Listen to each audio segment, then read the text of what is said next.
Hello students, ఈ సెషన్లో reciprocating మరియు రోటరీ కంప్రెసర్స్ను ఎలా డిస్మాంటిల్ చేయాలి మరియు అసెంబుల్ చేయాలి అనే దాని గురించి మనం తెలుసుకుంటాము. లక్ష్యాలు. ఈ ఎక్సర్సైజ్ ముగింపులో మీరు వీటిని చేయగలరు. డిస్మాంటిల్ చేయడం కోసం రెసిప్రొకేటింగ్ కంప్రెసర్ యొక్క డోమ్ కట్ ఓపెన్ చేయడం, రెసిప్రొకేటింగ్ కంప్రెసర్ను డిస్మాంటిల్ చేయడం మరియు దాని భాగాలను గుర్తించడం, హెర్మెటిక్ రెసిప్రొకేటింగ్ కంప్రెసర్ను వరుస క్రమంలో అసెంబుల్ చేయడం. డిస్మాంట్లింగ్ కోసం రోటరీ కంప్రెసర్ యొక్క డోమ్ తెరవడం, రోటరీ కంప్రెసర్ను డిస్మాంటిల్ చేయడం మరియు దాని భాగాలను గుర్తించడం, రోటరీ కంప్రెసర్ను వరుస క్రమంలో అసెంబుల్ చేయడం. రెసిప్రొకేటింగ్ మరియు రోటరీ కంప్రెసర్లను డిస్మాంటిల్ చేయడానికి మరియు అసెంబ్లింగ్ చేయడానికి అవసరమైన టూల్స్, ఎక్విప్మెంట్స్ మరియు కన్జ్యూమబుల్స్. టూల్స్, ఎక్విప్మెంట్స్ మరియు కన్జ్యూమబుల్స్: 100 మిల్లీమీటర్ల బెంచ్ వైస్, 300 మిల్లీమీటర్ల హ్యాండ్ హ్యాక్సా, 200 మిల్లీమీటర్ల flat file, power hand cutting tool, marking punch, box spanner, 200 మిల్లీమీటర్ల plier, mallet, oil can, AG4 cutting machine, 200 మిల్లీమీటర్ల అడ్జస్టబుల్ wrench, 250 మిల్లీమీటర్ల స్క్రూ డ్రైవర్, హ్యాక్సా మరియు hand grinder, 400 గ్రాముల ball peen hammer, screw driver set, measuring jar, ratchet wrench, 100 మిల్లీమీటర్ల nose plier, metal tray 450 మిల్లీమీటర్లు by 450 మిల్లీమీటర్లు, spanner set. ఇప్పుడు hermetic reciprocating కంప్రెసర్ను dismantle చేయడం మరియు అసెంబుల్ చేయడం అనే ప్రక్రియను చూద్దాం. హెర్మెటిక్ రెసిప్రొకేటింగ్ కంప్రెసర్ను కట్ చేయడం.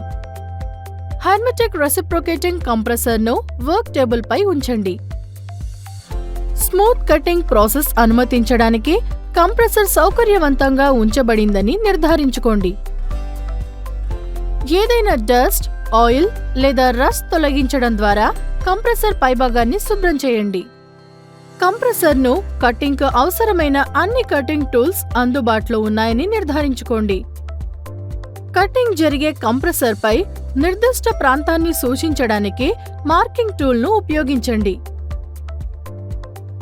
కంప్రెసర్ యొక్క పై సర్ఫేస్ పై నియమించబడిన కటింగ్ ప్రాంతాన్ని స్పష్టంగా గుర్తించండి. తొలగింపు ప్రక్రియ సమయంలో భాగాలను సేకరించడానికి లోహపు ట్రేను ఉంచండి. కంప్రెసర్ నుండి ఏదైనా డ్రైన్ ఆయిల్ను సేకరించి కొలిచేందుకు ఒక మెషరింగ్ జార్ను సిద్ధంగా ఉంచండి. వర్క్ టేబుల్లో బెంచ్ వైజ్ ను సురక్షితంగా అమర్చండి. దాని అడ్జస్ట్మెంట్ లివర్ తనిఖీ చేయడం ద్వారా బెంచ్ వైజ్ పనిచేస్తుందని నిర్ధారించుకోండి. లివర్ను సర్దుబాటు చేయడం ద్వారా కంప్రెసర్ను బెంచ్ వైజ్ లోపల సురక్షితంగా ఉంచండి. కంప్రెసర్ యొక్క పొజిషన్ సర్దుబాటు చేయండి మరియు సరైన కటింగ్ పొందడానికి కంప్రెసర్ను బెంచ్ వైజ్ లో పట్టుకోండి. కంప్రెసర్ డోమ్ మీద గుర్తించబడిన కటింగ్ ప్రాంతాన్ని లొకేట్ చేసి ఐడెంటిఫై చేయండి. కటింగ్ ప్రక్రియ సమయంలో రక్షణ చేతి గ్లౌస్ మరియు గౌగుల్స్ ధరించడం ద్వారా భద్రతకు ప్రాధాన్యత ఇవ్వండి. కంప్రెసర్ డోమ్ మీద మార్క్ చేసిన ప్రాంతం వెంట జాగ్రత్తగా కత్తిరించడానికి హ్యాక్సా లేదా పవర్ కట్టర్ను ఉపయోగించండి. కంప్రెసర్ డోమ్ ని జాగ్రత్తగా తెరిచి అధిక లోతు లేకుండా శుభ్రంగా మరియు కంట్రోల్డ్ సెపరేషన్ ను నిర్ధారించుకోండి. కంప్రెసర్ నుండి కత్తిరించిన డోమ్ ను సురక్షితంగా తీసివేసి నిర్దేశించిన ట్రే ప్రాంతంలో పక్కనుంచండి. కంప్రెసర్ను వంచి మిగిలిన ఆయిల్ ను డ్రైన్ చేయడానికి మెషరింగ్ జార్లో కలెక్ట్ చేయండి. సస్పెన్షన్ స్ప్రింగ్స్ నుండి బోల్ట్లను వరుసగా వదులు చేసి మరియు వాటిని ట్రేలో ఉంచడం ద్వారా తొలగించండి. డోమ్ అసెంబ్లీ నుండి మోటారుతో పాటు క్రాంక్ కేస్ను సున్నితంగా వేరు చేసి తొలగించండి. అసెంబ్లీని భద్రపరిచే 4 బోల్ట్లను విప్పుటకు మరియు తొలగించుటకు రాచెట్ స్పానర్ ఉపయోగించండి మరియు వాటిని ట్రేలో ఉంచండి. ఇప్పుడు హెర్మెటిక్ రెసిప్రొకేటింగ్ కంప్రెసర్ను డిస్మాంటిల్ చేసే ప్రక్రియను ప్రారంభిద్దాం. డోమ్ మీద ఉన్న టెర్మినల్ నుండి స్టేటర్ ఎలక్ట్రికల్ క్లిప్స్ ను డిస్కనెక్ట్ చేయండి. హౌసింగ్ నుండి స్టేటర్ను జాగ్రత్తగా తొలగించండి. డోమ్ లోపల ఉన్న డిశ్చార్జ్ కనెక్షన్ను కట్ చేయండి. సస్పెన్షన్ స్ప్రింగ్లను రిలీజ్ చేసి అన్లాక్ చేయండి. పూర్తి అసెంబ్లీ యూనిట్ను దాని స్థానం నుండి తీసివేయండి. కంప్రెసర్ హెడ్ను భద్రపరిచే బోల్ట్ను తొలగించండి.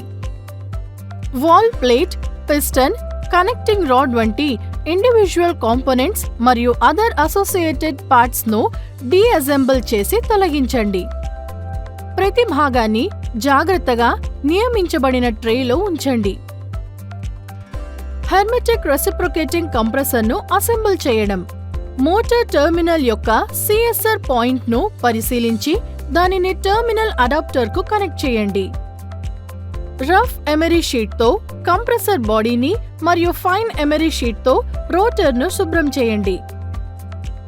మౌంటింగ్ స్ప్రింగ్స్ ను తనిఖీ చేసి శుభ్రం చేయండి. టాప్ మరియు బాటమ్ కంప్రెసర్ డోమ్ల ఉపరితలాలను స్మూత్ గా చేయడానికి ఫ్లాట్ ఫైన్ ను ఉపయోగించండి. అసెంబ్లీతో ముందుకు వెళ్లే ముందు కంప్రెసర్ బేరింగ్ ని తనిఖీ చేయండి. కనెక్టింగ్ రాడ్ తో పాటు పిస్టన్ ను బోర్లోకి ఇన్సర్ట్ చేయండి. వీల్ ప్రెస్ ను ఉపయోగించి క్రాంక్ షాఫ్ట్ మరియు రోటర్ ను సరిచేయండి. గ్యాస్కెట్ ని కంప్రెసర్ తలపై ఉంచండి. గ్యాస్కెట్ కు ఆయిల్ ను అప్లై చేసి వాల్వ్ ప్లేట్ మీద వాల్వ్ ను అసెంబుల్ చేయండి. గ్యాస్కెట్ ను హెడ్ ప్లేట్ పై ఉంచి హెడ్ బోల్ట్ ను చొప్పించి అన్ని బోల్ట్స్ ను ఈవెన్ గా బిగించండి. పిస్టన్ హెడ్ వాల్వ్ ప్లేట్ తగలకుండా చూసేందుకు రోటర్ ను తిప్పండి. నాకింగ్ జరిగితే సక్షన్ మరియు డిశ్చార్జ్ గ్యాస్కెట్ ను 1 నుండి 32 మిల్లీమీటర్లు అడ్జస్ట్ చేయండి. మోటార్ స్టేటర్ లేదా వైండింగ్ ను చెక్క సుత్తి లేదా వీల్ ప్రెస్ ఉపయోగించి సరిచేయండి. స్టేటర్ మరియు రోటర్ మధ్య క్లియరెన్స్ ను ధృవీకరించండి. ఇది 0.1 మిల్లీమీటర్ లేదా 0.125 మిల్లీమీటర్ల మధ్య ఉన్నట్లు ఫీలర్ గేజ్ ను ఉపయోగించి కొలుస్తుంది. వైండింగ్ ను అసెంబుల్ చేసి మొత్తం కంప్రెసర్ ను ఒక ట్రేలో సురక్షితంగా ఉంచండి మరియు న్యూ ఆయిల్ కంప్రెసర్ యొక్క ప్రధాన బేరింగ్ ను కవర్ చేస్తుందని నిర్ధారించుకోండి. క్లాంప్ మీటర్ ఉపయోగించి వైర్ కనెక్షన్ ను పరీక్షించండి. వైండింగ్ గ్రౌండ్ చేయబడిందని చూపిస్తే వెంటనే రెక్టిఫై చేయండి. క్రాంక్ హౌసింగ్ నుండి ప్రధాన బేరింగ్ వరకు సరైన ఆయిల్ ప్రవాహాన్ని నిర్ధారిస్తూ సరైన రోటర్ దిశను నిర్ధారించండి. క్రాంక్ షాఫ్ట్ బేరింగ్ మరియు ఆయిల్ గ్రూవ్ ద్వారా పిస్టన్ నుండి ప్రధాన బేరింగ్ వరకు ఆయిల్ సమర్థవంతంగా సర్క్యులేట్ అయ్యేలా చూసుకోండి. డిశ్చార్జ్ లైన్ ను డోమ్ కి సురక్షితంగా బ్రేస్ చేయండి. వైండింగ్ టెర్మినల్ ను కంప్రెసర్ బాడీ టెర్మినల్ కు కనెక్ట్ చేయండి. ఒకసారి అసెంబుల్ చేసిన తర్వాత కంప్రెసర్ కవర్ నుండి ఏదైనా అబ్నార్మల్ శబ్దాలు వస్తున్నాయా అని వినండి. అసెంబ్లీని పూర్తి చేయడానికి పై మూతను డోమ్ మీద సురక్షితంగా వెల్డింగ్ చేయండి. ఇప్పుడు రోటరీ కంప్రెసర్ ను డిస్మాంట్లింగ్ మరియు అసెంబ్లింగ్ చేసే ప్రక్రియను చూద్దాం. రోటరీ కంప్రెసర్ యొక్క కంప్రెసర్ డోమ్ ను కత్తిరించడం. రోటరీ కంప్రెసర్ ను వర్క్ టేబుల్ పై ఉంచండి.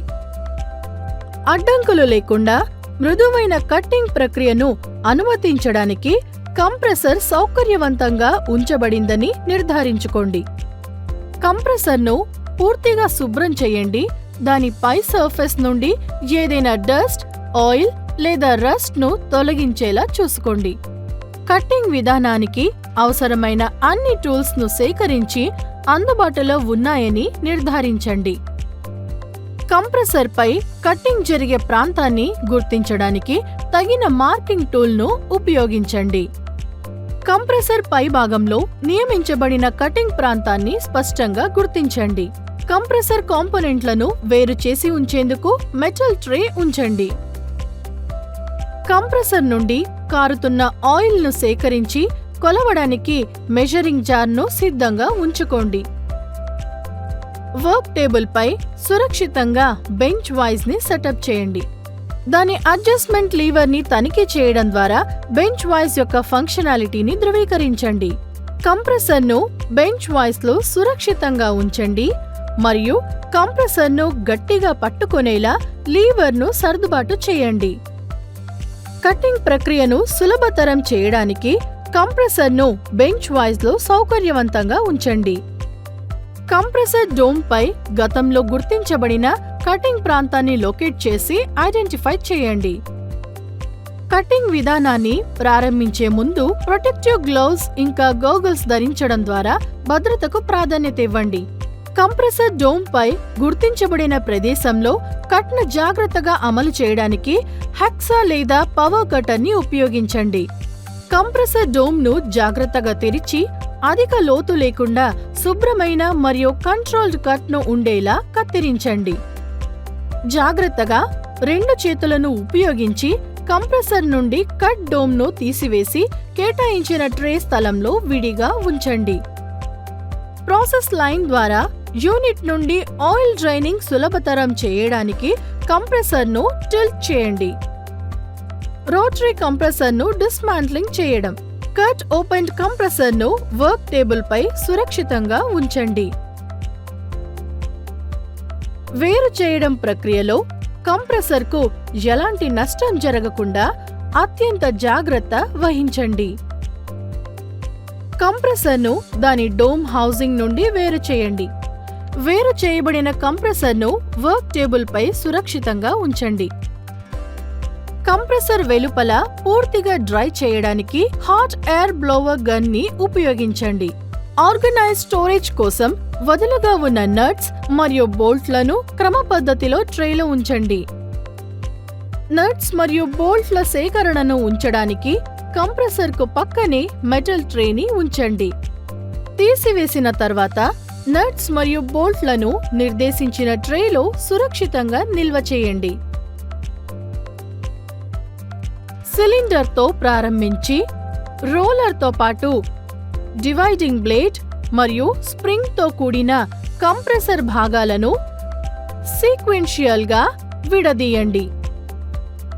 శుభ్రపరిచే ప్రక్రియ కోసం క్లీనింగ్ బ్రష్ మరియు క్లోత్ తక్షణమే అందుబాటులో ఉంచుకోండి. కలుషితాలను తొలగించడాన్ని నిర్ధారించడానికి ప్రతి కంప్రెసర్ కాంపోనెంట్ ను కెరోసిన్ ఆయిల్ ఉపయోగించి దాని తర్వాత TCE అని పిలువబడే ట్రైక్లోరో ఎథైలిన్ ను ఉపయోగించి పూర్తిగా శుభ్రం చేయండి. ప్రతి కాంపోనెంట్ ను తనిఖీ చేయండి. అది ఎలాంటి డస్ట్ లేదా రస్ట్ లేకుండా ఉండేలా చూసుకోండి. అన్ని భాగాలు పూర్తిగా పొడిగా ఉన్నాయని నిర్ధారించుకోవడానికి మరోసారి హాట్ ఎయిర్ బ్లోవర్ గన్ ని ఉపయోగించండి. తుప్పు పట్టకుండా నిరోధించడానికి కంప్రెసర్ ఆయిల్ యొక్క తేలికపాటి కోటును ప్రతి భాగానికి అప్లై చేయండి. శుభ్రం చేయబడిన కంప్రెసర్ భాగాలను వర్క్ టేబుల్ పై క్రమ పద్ధతిలో నిర్వహించండి. వాటిని రీఅసెంబ్లీ ప్రక్రియ కోసం సిద్ధం చేయండి. రోటరీ కంప్రెసర్ ను అసెంబ్లింగ్ చేయడం. అన్ని భాగాలు సరైన స్థితిలో ఉన్నాయని నిర్ధారించుకోవడానికి పూర్తిగా తనిఖీ చేయండి. ఏవైనా డిఫార్మిటీస్ లేదా డ్యామేజెస్ గుర్తించబడితే సరైన పనితీరుని నిర్ధారించడానికి ఆ భాగాలను రీప్లేస్ చేయండి. రస్ట్ ని నిరోధించడానికి కంప్రెసర్ ఆయిల్ తో అన్ని భాగాలను కోట్ చేయండి. ప్రతి భాగాన్ని వరుసగా అమర్చడం ద్వారా అసెంబ్లీ ప్రక్రియను ప్రారంభించండి. సిలిండర్ బ్లాక్ పై స్ప్రింగ్ మరియు డివైడింగ్ బ్లేడ్ ను సురక్షితంగా అటాచ్ చేయండి. సిలిండర్ బ్లాక్ లోపల రోలర్ ను ఉంచండి. సిలిండర్ యొక్క 2 వైపులా ఎండ్ ప్లేట్స్ లను సురక్షితంగా ఉంచండి మరియు అనుబంధిత బోల్ట్లను బిగించండి. మోటార్ అసెంబ్లీకి షాఫ్ట్ ను సురక్షితంగా అటాచ్ చేయండి. దాని నియమించబడిన స్థానంలో డిశ్చార్జ్ వాల్వ్ అసెంబ్లీని ఇన్స్టాల్ చేయండి. ఇంటర్నల్ డోమ్ లోపల సంబంధిత టెర్మినల్ పాయింట్లకు మోటార్ వైండింగ్లను కనెక్ట్ చేయండి. డోమ్ హౌసింగ్ లో కంప్రెసర్ మరియు మోటార్ రెండింటి యొక్క సరైన స్థానమును ధృవీకరించండి. కంప్రెసర్ ఆయిల్ ను డోమ్ లో పోయండి. ఆయిల్ స్థాయి డిశ్చార్జ్ ట్యూబ్ కింద ఉండేలా చూసుకోండి.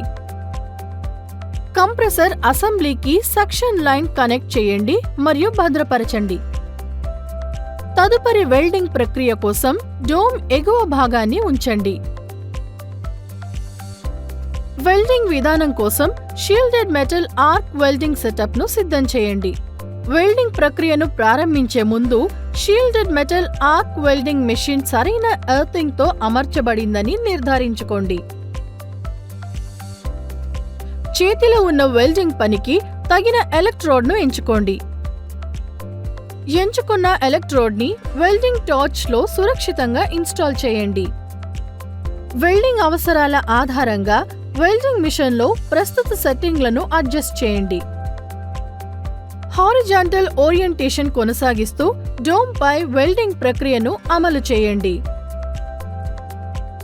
యూనిఫామ్ మరియు సాటిస్ఫాక్టరీ బీడ్ ప్రొఫైల్ను సాధించడానికి వెల్డింగ్ సమయంలో స్థిరమైన ట్రావెల్ స్పీడ్ను నిర్ధారించుకోండి.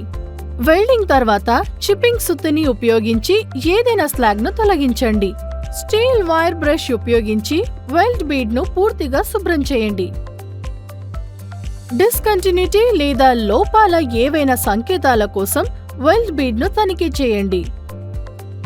ఏదైనా డిస్కంటిన్యూటీస్ గుర్తించినట్లయితే అఫెక్టెడ్ ఏరియాను మళ్లీ వెల్డింగ్ చేయడం ద్వారా వాటిని సరిదిద్దండి.